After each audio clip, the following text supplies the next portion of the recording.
Hey, what's going on, guys? I don't know if anyone still cares about my YouTube channel anymore, but for those who don't know, I finally topped a YCS.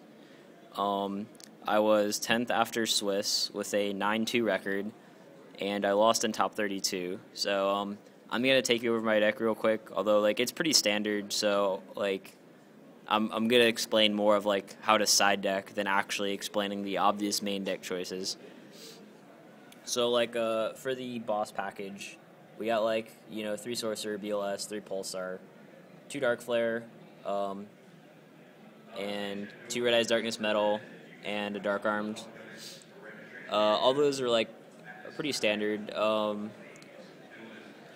original build played 3 Red Eyes Darkness Metal, but I found that to be a bit too many, especially with, like, the Wyverns to search it out. So, like, you really only need 2. And Darkflare, some people only run 1. It actually performed much better than I expected, so I would recommend 2.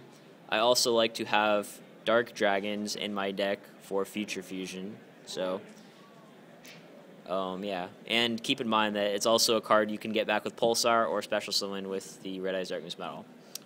I'm playing 3 Wyverns, not 2, 3.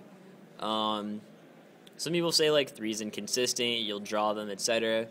One of the main reasons I'm playing 3 is because I am running Future Fusion, so I do want to have it in the, have them in the deck when I play Future Fusion. Ideally, you want to Future Fusion all 3, or, or sometimes I just Future Fusion 2, or whatever. Also, like, I don't really consider that it's not a bad draw. Like, you can pitch it to Darkflare, you can pitch it to Pulsar, like, there are a lot of ways to make use of it. It's not like drawing a Cabazools and Rabbit where, like, it's only 17 attack and all you can do with it is exceed. And, of course, even with Wyvern, you can, like, exceed with that, too. So, 3 Wyverns worked very well for me. I'd recommend it to everyone else. Occasionally, I do side one out just because, like, you gotta side out something. Then we move on to Lightsworn package. This is also very standard. Just 3 Ryko, 3 Lyla. No Aaron, no Djinn, no Lumina, none of that stuff. Not playing Judgment Dragon. Just kind of, wanted to keep it simple. So, you have those for the recharges to mill. You have them to mill. Pretty straightforward. Trooper, another card that mills without, me losing any cards or anything. It's a great card. The longer it stays in play, the more it mills, the more I'm winning. It also helps that the format is full of 1900 attack monsters, so you can summon, mill 3, and get value that way. I'm playing 3 Tour Guides and a Sangan. I would also say that is standard, although some people would disagree. The only people who I know that are not playing Tour Guide in this deck are people who don't own one. Yes, Tour Guide is needed. It is a very good card. A 1 card, any rank 3 exceed is, definitely worth playing, so don't try to say it's not needed. You can even go Tour Guide for Leviathan or move for Red Eyes Darkness Metal, put a lot of damage on board that way. As far as hand traps, I'm playing just a Gorz and 2 Veiler. Gorz is obviously one of the most powerful cards in the game. It's very good in the mirror. It's also pretty good against Dino Rabbit, although I often find when I'm playing against Dino Rabbit, they will make an effort to play around Gorz. And of course, it's also quite good against heroes. I'm only playing 2 Veiler. I'm not playing 3. Well, I mean, I do like hand traps, but I do not like hand traps in this deck. I want cards that further my board position, somehow put damage, etc. I am playing 2 because it's a good card, but I don't want to like open a hand with a bunch of Veilers. I also expected a lot of weird random decks, like I expected Heroes to be the most popular deck at the event, which I believe it was, although I never played one. And Veiler's quite bad against Heroes. And there's a lot of Dark World here too, and so if you're going into like what you feel is like a really defined field, like if you're going to your regional, okay, everyone in my regional plays like Rabbit and Insectors, then yes, I would play 3 Veiler. In a random field, I would just play 2. And then over here we got the 3 recharge, 1 charge package.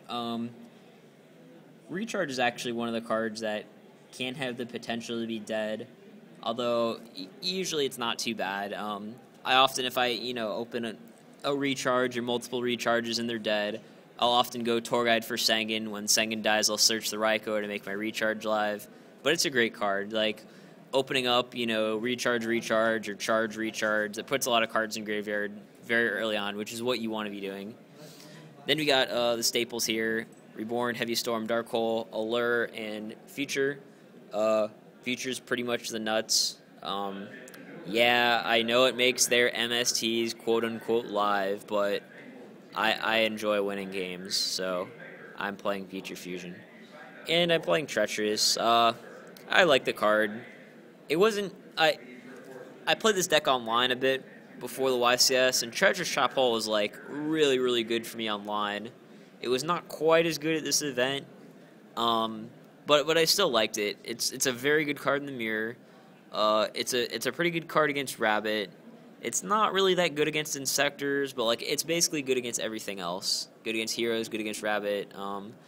I even had like a play against Dark World where I Treacherous to my Zenmaines and his guy, and then the end phase I use Zenmaines to blow up gates. So like you can do cool little things like that too. So that's the main deck. I guess I'll like briefly, you know, explain how to play. You want to play very aggressive. Feel free to overextend, you know, quite a bit. Your Pulsars, you know, you don't care if they get trenched or whatever. They just bring stuff back. It's a very fast deck, which is why I like it. Winning on your second turn is very common. Every once in a while you will win first turn, although I don't believe I did that at all at the YCS. So just play very aggressive. You got to figure out how to set up various things. Like, I try to set up Dark Arm. I make an extra effort to do that. I mean, with the 3 Wyverns and then Dark Arm, you can do things. For example, if you open Future Fusion and like a random Chaos monster, you can go Future for the 2 Red Eyes Darkness Metals, the 2 Dark Flares, and the Wyvern. Then play your Chaos monster, add the Dark Arm to your hand, then you have 3 Darks for it, and that's, you know, 5,000 plus turn 1. And, you know, also Pulsar is a very key card. You need to know how to play that correctly. Discarding, the fact that you can discard 2 to bring it back is very relevant. I do that quite a bit. Also, if like you open a dead hand with like a bunch of boss monsters, it's very acceptable to go draw 6 pass, draw my 7th card, end phase discard Pulsar. That'll make the rest of your hand live. Although of course that only works if, you know, you're not dead by then. So yeah, just try to focus on damage. You know, if you have a play where like, oh, I can do the conservative play, or I can go for game, usually it's correct to just go for game. Alright, so that's main deck.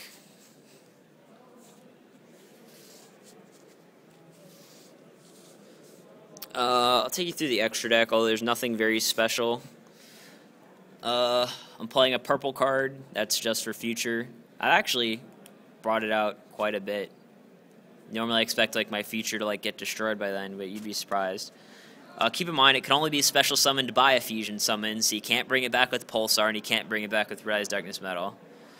I'm playing 1 white card, this Arcanite Magician.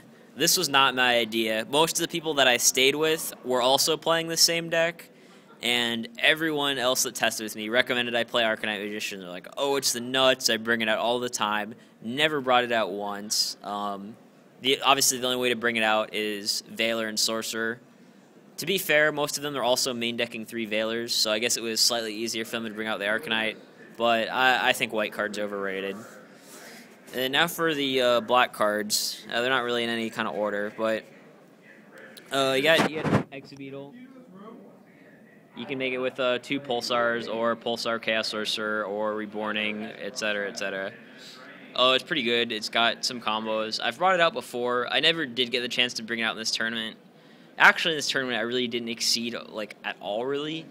But yeah, that's pretty much a staple. We're playing 1 of each of the 5s. Since we are playing 2 Darkflares, and they are both level 5, you can make rank 5s. There was, I think, 1 opportunity in the tournament where I almost made a rank 5, but like once I brought out my 2nd Darkflare, he like bottomless it or something. So I never brought out a single rank 5 either. But I'd probably recommend it. I mean, if you don't like one of these 3, you could just play 2 of the 3. I know some of the people that were also playing this deck that tested me. They didn't like Zenmaio for some reason. I love Zenmaio personally, but so yeah. And then we're just playing 2 rank 4s. The best ones, Utopia and this guy. No Utopia Ray because we're not playing Mind Control. This guy is pretty. This guy is pretty good. I never got a chance to bring him out. I think I brought out Utopia once, but that's that. Then you have all the rank 3s. The most common one you'll bring out is Leviathan Dragon, just because it's really aggressive and it's also a dragon-type monster. Then Leviair, that's also very common to bring out. I'll do things where, like, I banish my Lyla for a Chaos Monster, then Tour Guide for Leviair, bring back my Lyla, destroy their back row, then play more guys and kill them. So that's a staple. Zenmaines is a staple, too. I brought him out a handful of times. Giga-Brilliant, well, I am a fan of this card. It's not as good in this deck as it is in some other decks, just because, like, your guys already have, like, 1,000,000 attack points. We're mainly just playing it because it's light. And then, we got this guy. This guy is, like, the nuts, but I never had a chance to bring him out. This guy is a staple, too. He's the 17, where you can, like, detach one from him to detach one from theirs. And then we got these 2,000-3,000 attackers, essentially. You Acid Golem beats over various things. This guy's a 15. When he attacks a monster, you can double it. So I feel like both those are pretty necessary, too. I exceeded for rank 3, like, far more than any other rank. So it's good to have, like, a lot of variety with your rank 3s. And now with the side deck, I feel like the side deck is one place where I made some very good decisions. I am siding one Tragodia. There are a lot of people maining this card. The thing is, I only like it in one matchup, and that's the Mirror, just because they can, you know, attack, and, like, I drop this, and he has, like, 3,000 attack and defense, potentially, and it shuts them down. So I like this in the Mirror, hate it against everything else. 3 Electric Virus, wherever they are. That is also only for the Mirror. I do not like it against Dino Rabbit. It can only take Lagia, and that's it. And a lot of times, especially, like, you know, once it's post-board and they know what you're playing, they will make Dolka over Lagia. So this is a bit too situational for my taste. So bringing it great in the Mirror. Don't really board it in against anything else. It takes, yeah, dragons or machines, yeah. Then 2 Gemini Imps. Like I said, there was a lot of Dark World this event. I played 1 Dark World. Everyone else that I knew played at least 1 Dark World. So this card's in here. It's pretty much the best card against Dark World. Our side has, like, a ton of room, so why not? 2 Smashings. It's against Dino Rabbit and Heroes, basically. That's it. Against Dino Rabbit, you, like, kill their Lagias, kill their Dolkas, etc. You can also, like, once they board in Kaikus, which are really good against you, you can kill those too. It's a solid card. Not, like, one of my favorite cards on the side, but good. 3 MSTs, you know, if we're not maining them, we're going to side them. I bring them in. I always bring them in against Dino Rabbit, and I always bring them in against Heroes. I don't bring them in against, like, Wind-Up or Insector, unless, like, I know they're siding in a card like Dimensional Fisher. And then, this is a goodie right here, Shadow Imprisoning Mirror. Obviously, yes, I understand I play a lot of Dark Monsters. It serves a very similar role that Oppression did in Teledad Mirrors, which is I explode, set Shadow Mirror, and say go. Then they do some play, I Shadow Mirror, and then I win. Keep in mind this deck, I can also do things like, you know, Shadow Mirror their play, summon Lyla, kill my Shadow Mirror, and then, you know, be able to activate the effects of my Dark Skin. Insectors is, like, your worst matchup. This is, like, one of the only cards that, like, keeps it, like, you know, reasonable. And then last, I have the 3rd Veiler and the Crow. Despite what people may tell you, Crow is very bad against the deck that I'm playing, just because you have to use it preemptively. It never really gets any value. It is pretty good against Insectors, though. And Veiler also just against Insectors, basically. Insectors and Wind-Ups. Both these go in against Insectors and Wind-Ups, because obviously against Wind-Ups you want more hand traps, and same with Insectors. You want to be able to stop their stuff. So that's it, basically. I still believe this is the best deck, and not just because I topped. It had quite a few tops from what I saw. It is probably has the best matchup against Dino Rabbit of any deck in the field. It also has a quite favorable matchup against heroes. Unfortunately, I never played against any, but I have never lost to heroes in a 2 out of 3 match in testing.